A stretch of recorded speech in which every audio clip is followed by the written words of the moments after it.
Sa baba, ano. Hala, ito na guys yung nakakatakot. Ay, totoo ba yun? Mga totoo ba yan? Ay. Ito. Dito, maraming pinatay nung panahon ng hapon. Ito yun guys. Baka ba? Ano, may nakalagay. Bali doon pa lang sa papalapit pa lang kami doon. Iba na yung pakiramdam ko. Sabi ko nga kay RJ, ayoko na bumaba kasi nga, iba yung pakiramdam ko.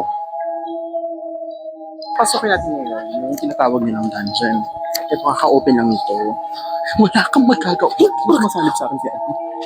Dito yung binidyohan yung yung sa pulang araw. Tapos habang pababa kami dun sa maliit na tunnel, pagpasok pa lang doon, iba na yung pakiramdam ko. Tapos sabi ko, may naamoy akong parang kakaiba. Tapos iba na yung lamig. Talagang natakot ako. So, Hollow ground. kailangan daw may respect. Ay, naging ganyan siya. Ay, no, dungeon. Okay.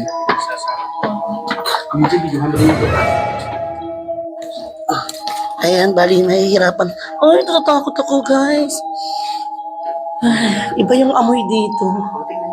Oh my God. Iba yung, guys, tignan nyo ganyan yung ginawa nila. Same na same yung suot nila sa akin. Words and Helga. Ang grabe. Ayan yung mga action. So, imagine mo dito, o dito, mga nakuha ang mga scar. Doon, sa baba ka nga doon. Sa baba ka nga dito. Torture room. Torture room. Ito yung torture room. Tapos yun, nung nakita ko yung mga pictures, nung mga ginawa, kung paano sila tinorture, grabe. Iba yung pakiramdam kasi pag tinitignan mo yung mga picture, tapos ando doon ka mismo sa lugar, talagang kikilabutan ka. Iba yung kilabot na mararamdaman mo. Naramdaman ko talaga. Guys, tingnan nyo guys. Tingnan nyo dito guys kung gaano karaming tinorture ng mga Pilipino. Ayan, grabe. Ay, ayoko ng lugar na ito. Ayoko dyan. Tapos, yung napasok na namin yung mismong parang nakalagay doon torture room. Grabe. Basta talagang nakakaloka. Biruin mo ang daming namatay sa lugar na yun. Tapos, pumasok kami doon ng ganun lang. Mabuti ka mo talaga may mga kasama kami. Dahil kung wala, Diyos ko, baka namatay na ako sa takot doon. Ano yan? Ayan, just ito guys. Doon sa torture room, may nakita ko doon parang isang maliit na siwang na parang kuweba na ang dilim-dilim. Nakita ko siya pero ayokong tignan ng matagal kasi parang feeling ko may lalabas talagang. Kaya sabi ko, BJ tara na, RG tara na, umalis na tayo, parang maglakad na tayo, ayoko na. Siguro ganyan ginawa sa kanila. Oo. Grabe. Kakatakot? Dead body scattered. Oo.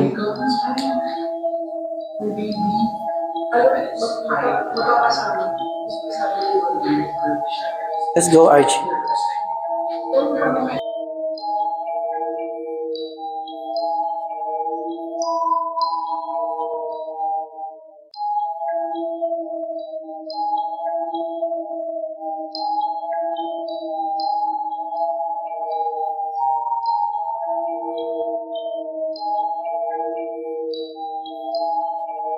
Yung picture, napag ako.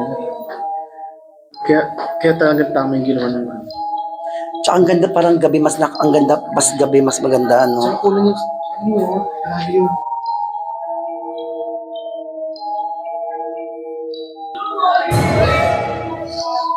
Ayan guys, andito kami ngayon. Masok kami ulit. Ayan, grabe. Ayan, tignan nyo to guys. Grabe. torture room. Ganyan kalala. Kakilakilabot ang sinapit ng mga Pilipino sa sa mga kamay ng mga Hapon. Tapos guys, maya-maya, habang naglalakad kami, hindi ko alam kung ako lang yung nakapansin.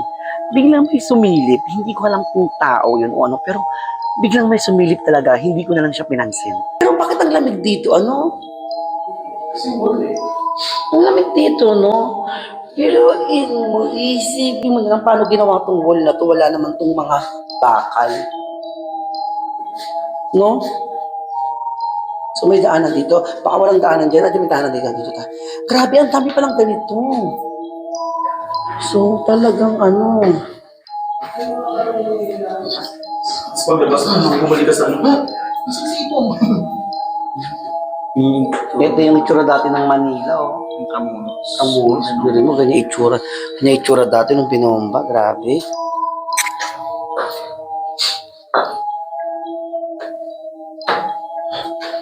Yan yung...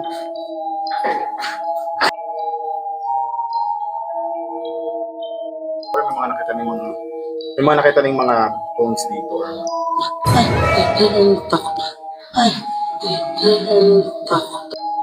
Bali, nung narating na namin yung pinakadulo, sinabi ko na talaga kay RG na exit na kami, akyat na kami. Which is dulo naman na yun. Kaya sabi ko, halika na, umakyat na tayo.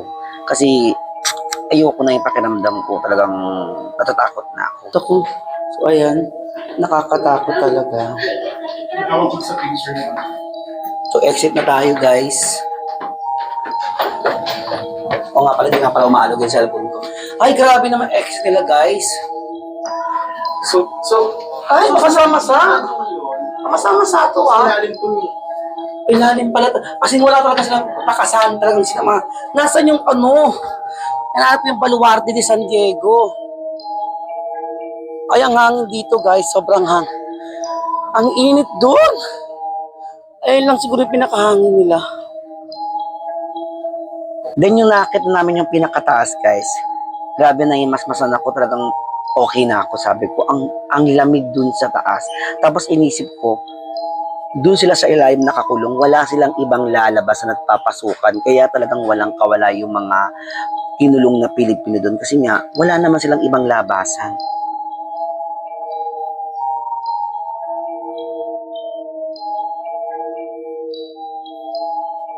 Hindi ba dito yon? Ay, bakit yung Ay, grabe. Ano to? mga tama ng ano? Then habang naglalakad kami, yung mga may pader doon na puro butas. Yun yung mga tama ng kanyon, mga ganon. Tapos nakakatakot kasi yung mga butas na madidilim na akala mo may lalabas. Nakakilabot, nakakatakot. Oo, no? Ano meron? Grabe. Nakakaloka. Ano to? Natatakot ako. Ano to? Parang walang Ano to? tao. Baka pagbalik. Walang Balik natin tao. sa panahon na tayo ng mga hapon na. Eh, Pasok kayo sa baka dun yun eh. Ito may ilaw eh. Eh, baka may gate oh. Can you check? Ikaw muna, cameraman ka.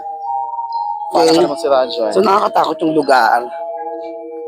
So parang, ayun gate nga yata. Ay, ito nga gate. Halika. Ang daming lumilipad. Gate, oo. Makadali tayo sa panahon. Parang wala, may parang, ayoko, parang wala, ayoko. Ayoko. Takot kami, ayoko. Doon na talaga kami natakot. Kaya sabi ko kay RG, halika na, umuwi na tayo. BJ, ayoko na. Kaya nun umuwi na kami. Dahil sobrang iba na talaga na.